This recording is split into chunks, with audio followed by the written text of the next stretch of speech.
last night. Didn't get much sleep, and we went into the night. We certainly expected a different result. The Secretary of State, we've been obviously monitoring that last night and this morning, and you know, Heidi Heitkamp has a significant lead, and about 28, a little over 2,800 votes, 7 votes per precinct to your precinct workers.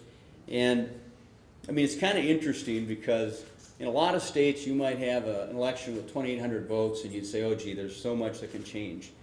But it's kind of ironic because I thought in North Dakota, our auditors, our people that are working the polls across the state do an outstanding, if not a perfect job of recording all these votes. I kind of thought about it, it's like the North Dakota way, but what that means to me is there's not much that's going to change in that outcome. Now here's how the process works. I want to be clear on that too. What happens is, of course, we have the election, and now Friday and early next week, what they'll do is they'll have a canvassing board that'll meet. And these canvassing boards will meet across the state just to make sure that there's consistency in the numbers. And then after that, they'll certify the election. And so, you know, there's a number of absentee ballots out, and there's a few issues that are out there that need to be resolved. But basically, with that acknowledgement of the current circumstances, I just want to be clear, I want to concede this election to Heidi Heitkamp and thank her for her effort and her passion.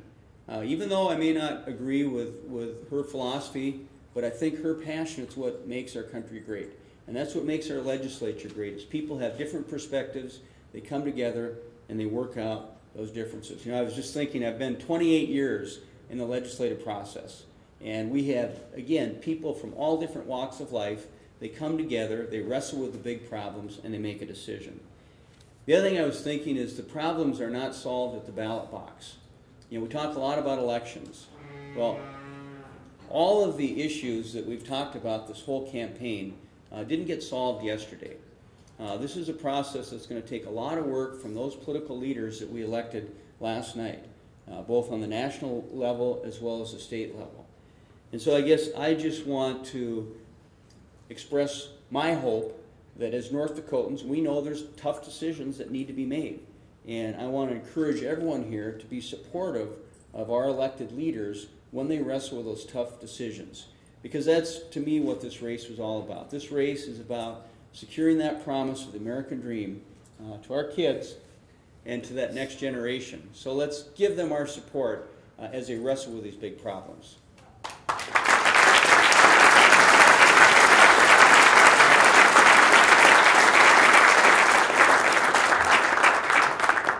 And finally, I just truly, truly want to thank you for everything you've done.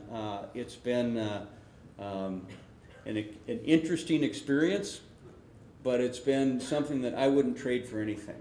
And again, to have the opportunity to be in a position to do what we did, in a position to impact America, I mean, there's no question that during this campaign, the issues that are important to America, the candidates came together on what they think those solutions are. And so I'm excited about that, and I just, from the bottom of my heart, I want to thank everyone, and just God bless North Dakota, and God bless America. Thank you.